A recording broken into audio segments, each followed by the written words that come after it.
তার মধ্যে ওবায়দুল কাদের সাহেব আজকে বলেছেন যে বাংলাদেশ ব্যাংকে সাংবাদিকদের ঢোকার দরকার কি?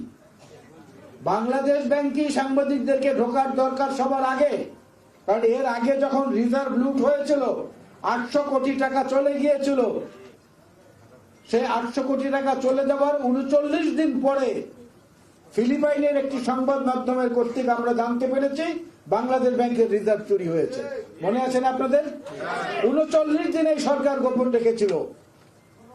মাত্র 3 দিন আগে ভারতের একটি সংবাদপত্রে প্রকাশিত হয়েছে যে বাংলাদেশ ব্যাংকের রিজার্ভ থেকে আবার টাকা চুরি হয়েছে। এই সরকার বলছে খবরটি মিথ্যা, অসত্য, কিন্তু তাহলে সাংবাদিকদেরকে ঢুকতে দিচ্ছে না কেন? সত্য কিংবা অসত্য যাই হোক, সেটা তো আমাদেরকে জানতে হবে, আমাদের জানার অধিকার আছে। বাংলাদেশের প্রতিটি মানুষের রক্তের ঘামের ঝরানোর অর্থের মধ্য দিয়ে এই বাংলাদেশ ব্যাংকের রিজার্ভ গঠিত হয়। বাংলাদেশের রাজস্ব গঠিত